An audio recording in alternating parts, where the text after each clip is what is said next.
Oh, yeah. Welcome back to the Audacity Podcast. I am the man on the street. And today on the Audacity Podcast, what we're going to talk about is what? That Jerry Jones photo. And also, let's talk about Donald Trump. Says he's going to run for president again. So, are you ready for another 4 years of Trump? So, are you ready? I know I am. So, let's go.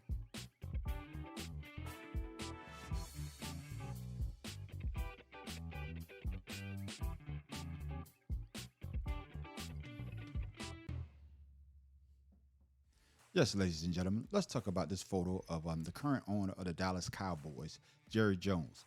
It shows Jerry Jones as he stands in a crowd of protesters protesting the integration of a all-white school in Arkansas back in 1957 by 6 black students.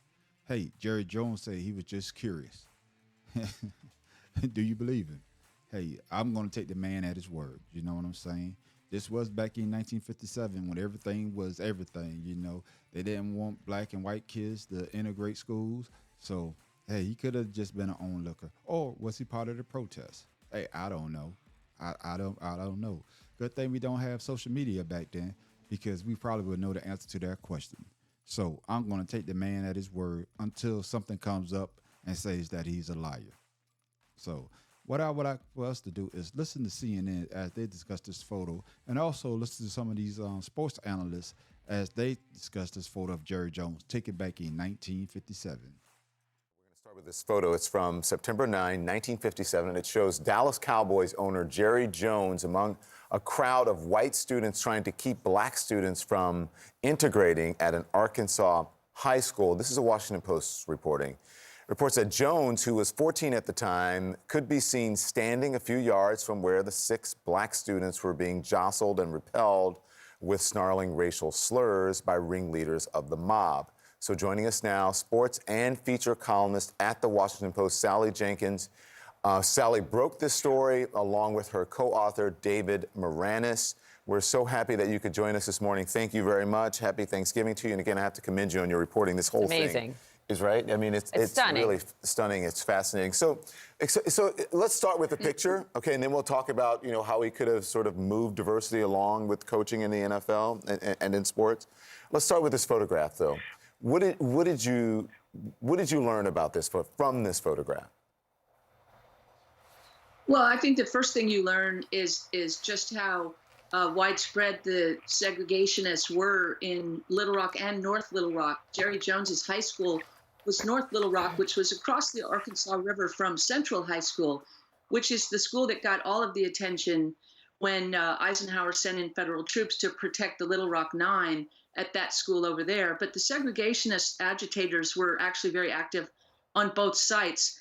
And the fact that we knew that generationally, Jerry Jones had to have experienced the events in Little Rock more generally, but to find him in the photograph and to learn that he experienced one of those incidents right on the schoolhouse steps was pretty revelatory. We were blown away, to put it mildly. Let me ask you about this picture just quickly here, because he's saying, I was just there. I wasn't participating. I was there just sort of to observe. But with the photograph, which you point out in your reporting, is that in order to get where he was at the top of those stairs, that he had to get up there pretty quickly, and those were sort of the students that were keeping the black students from entering. Does this say anything about his participation? Are you making any sort of judgment about it, or? No, two things. First of all, he's a little at the time, so he's actually younger than the ringleaders that you can see in the photographs. That's one thing that we noticed. We did look at a sequence of photos leading up to those schoolhouse steps, and the white teenagers on the steps did have to move around the black students to get to the top of the steps. Nevertheless, he is further back. He is younger than the lead participants. And so I think that, you simply have to take him at his word unless something else appears, that he was there more out of curiosity and fascination, as opposed to being really at the very epicenter of the active events. He does remember, one thing he told us that did not make it in the story is that he does remember that it got physical. The tough guys that you see in the center of the photograph end up really pushing the kids down off the steps. And in fact, one of them is arrested. Yes, that was a good report in there by CNN and the young woman from the Washington Post. Hey, it was 1957 when that picture was taken, and Jerry Jones was only 14 years old. So let's hear Jerry Jones explain this photo from 1957 in his own words. That was, 65 years ago, and a curious kid. I didn't know at the time the monumental event, really, that was going on, and I'm sure glad that we're a long way from that. I am, and we just. That would remind me just continue to do everything we can to not have those kinds of things happen. Jerry, do you understand the perception that people have of you standing there? Because that was not exactly a welcoming committee that day. Yeah, I sure do, and I understand that. That photo was taken just weeks, of course, before the Little Rock Nine integrated a separate school, Little Rock Central High School. At the time, President Eisenhower had dispatched federal troops to help escort the 9 black students past those resisting them entering the school. It became a pivotal moment in the civil rights movement. So joining us now to talk about this is a member of the Little Rock Nine, Ernest Green. And Ernest, good morning, and thank you for being with us. And I think first off, we just want to get your reaction to what Jerry Jones said as he's explaining his presence in that photo. Well, good morning to both of you and to the audience. Well, my view is that Jerry Jones has an opportunity to make that picture have a different ending by pursuing diversity and inclusion and involvement of the African American community, of people of color, all throughout this country. Dallas Cowboys is an institution that most Americans know something about it. Professional football is an entity that everybody has some interest in, and I think that rather than talk to Jerry about what happened in 1957. Let's go forward and see what we can do in this year. Yes, that was Jerry Jones in his own words, ladies and gentlemen. And as you could hear him say, he was a curious kid. Now, come on, Jerry Jones. Come on. Like I said, I'm going to give you the benefit of the doubt because you was 14 years old when that photo was taken. But a curious kid, come on now. At 14, you know what's going on in your neighborhood. And if something's going on in your school, you know that as well. So, Jerry Jones, don't try to pull a wool over our eye. Don't try to put the banana in the tailpipe. I can't let you do that. Like I said, I'm going to give you the benefit of the doubt, because that was the time back then. You just need to come out and say, hey, I was there, I was protesting, and let that be that. Tell the truth. But a curious kid, I can't let you do that. I can't let you do that. The man on the street cannot let you do that. You know what I'm saying? Just tell the truth. Tell the truth. I was there protesting because that's how I felt then, And as I matured and the times changed, I don't feel that way now. That's all you got to do. That's all you got to do. I can't let you, I just can't do it. I can't do it. But I'm going to give you the benefit of the doubt, like I said. But don't try to pull the wool over the man on the street eyes. Don't try to pull the wool over the people's eyes. We can't let you do that. Okay, Jerry Jones? I can't do it. I can't do it. And that's from your man on the street. Okay. A little context here. The Cowboys are one of 7 teams not to have had a black head coach and have had 2 black coordinators since Jones has owned the team, but their highest football executive vice president of player personnel, Will McClay, is black. Jones has complied with the Rooney Rule, in which teams have to interview minority candidates.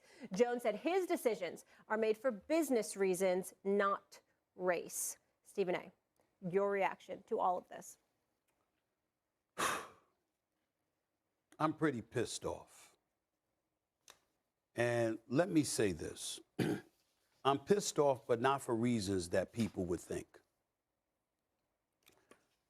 I'm very, very fond of Jerry Jones, and I'm not hiding that from anybody. Is his record perfect? No. But I'm pissed off because he doesn't deserve what just happened. He doesn't deserve it. One report, our report, said he was 14 years old. Yeah. Another report said he was 15 years old. At minimum, that's 65 years ago. You're going to bring up a picture of Jerry Jones standing at this protest. No question, what was happening is not something that anybody as a black person should be appreciative about. We had 6 students at that particular North Little Rock High School that was trying to desegregate the school. No one should be okay with it. Nobody should be okay with that. Regardless of We race. understand that. We get all of that. We also understand what we as black people and as black folks, black men have to deal with. And by the way, to some degree, we still deal with a lot of things, and we all know it. Racism is alive and well. Bigotry and prejudice is alive and well. We get all of that. What I'm saying is, here's the part that bothers me. You want to get on Jerry Jones and his track record, fine. In 2003 or so, you know what? You should have hired, Dennis Green shouldn't have got an interview on the phone. It should have been an in-person interview. Right. You should have followed the letter of the rule of the law as it pertained to the Rooney Rule. He wanted Bill Parcells, universally recognized one of the greatest football coaches we've ever seen. It was clear he wanted Bill Parcells. Nobody else was going to have a chance of getting that job. That's what he wants to do. You want to malign him for that? Fine. You want to point out that he's one of 7 black NFL owners that's never hired an African-American as a head coach? Fine. Do all of that. Attack him for that. Go ahead. Yeah. No problem. I see a plethora of African-Americans employed by him. I see black players who played for him who rave about this man and what he's done for them on a personal level. But if you want to go by his hiring record when it comes to head coaches, no problem. Can't go the executive route because we know it's him. You know what I'm saying? He want to be the president, the GM, the owner. He want to do everything. And then he's got his children that he leans on as well. So we can't go the executive route. But you want to get on him about the head coaches, fine. But you're going to bring up a photo of him when he was 14, 15 years old. 65 or 66 years ago. This is where cancer culture gets into the mix, and you're making an attempt to eradicate him, what he stands for, and all he has done. I will remind you, we've had Senator Robert Byrd, who passed away a few years ago, that was a member of the KKK. We've had other politicians, whose record, who didn't want to segregate, who didn't want desegregation. Right. The George Wallaces of the world, the Bull Connors of the world, and others, okay? We've seen all of this. We've had elected officials on Capitol Hill that are implementing and legislating policy that affects our lives. But we're going to go to Jerry Jones. And by the way, I don't have a problem with the photo. I don't have a problem. If he was 30, 35, 40 years old, that's different. Right. 14, 15 years old. 14, 15 years old. Right. So now some folks are going to get to look at Jerry Jones, and who's from Arkansas. It's the South. We understand what the South represented. You understand what I'm saying? Remember, when slavery ended with the Emancipation Proclamation, you talk about 1863 and what have you. What did Dr. Martin Luther King talk about? Well, you didn't give black folks nothing. You ridded slavery from them, but you gave them no land. But you gave white peasants from Europe land in the West and the Midwest, okay? So we understand from an historical perspective where it all comes from, what the South represented at least once upon a time, and in some people's eyes still to this day. But we're going to lean on somebody when he was 14, born and raised in the South, and we're going to pick it up 66 years later to say, you know something? Yeah. You ain't hire a black coach. I think that's pretty low. I really, really do. I think that part is pretty low. If he were an adult, that would be different. But a 14, 15-year-old kid raised in the South who literally is just standing there looking, and we use that to bring up in the year 2022. Oh, this is where you were. You got to explain this. You ready to explain what you did when you were 14? Yeah. How about you? Right. I can't. I don't know if I want to, especially how the world would perceive it today. Yeah. And I'm 55. Yeah. This man is 80. Yeah. 66 years ago. Come on, y'all. Yeah, I have a 14-year-old daughter, and at 14, I'm satisfied with the answer that he gave. That he was there out of curiosity. Wasn't like that he was there throwing something at the students. He wasn't out there yelling at them. There's no photo. It's a photo of him just being curious, and at how influential a 14-year-old in our time would be a 9th grader influenced by 10th graders and people that you look up to about what's going on at your school. Yeah. Now, I wonder where the origins of this picture is coming from. Pops in my head, maybe Dan Snyder, what he said about opposition and having stuff on people. I wonder, because it's just curious that this comes up at this particular time. Because it's coming out of Washington? Yeah, and the fact that it's coming up at this time when we know the heat is on the Commanders. When Daniel Snyder basically said, I got stuff on everybody. Right, but for me, I can't hold a 14-year-old accountable for his actions, even if he was there yelling and screaming, because how influential you are at that age and following the crowd. But it does make me kind of look at the history of Jerry Jones when you think about he was the only owner that didn't allow his players to take a knee for the cause, right? So you look at it that way, but I don't think this is a smoking gun like, aha, we got you. It's been no records of him, no tapes of him, saying derogatory things about the African American community. Right. So for me, this is a nothing burger, and I know that in this cancel culture we want to have outrage, but I can't be outraged about a 14-year-old that's sitting there watching some black kids and maybe he's never had encounters with out of curiosity. Can I just say one thing? As the only person that's not black, and I didn't know where you guys were going to go, you could have went the total opposite end of the spectrum and no one would have faulted you. So it's really big of all of you to show so much grace in this situation when you didn't have to. And I hope it's lended on the other side of the coin. Yeah, I just wonder, what I do wonder about is not a 14-year-old who's in a picture 3 years after Brown versus Board of Education, right, when things are desegregated and people are opposing it.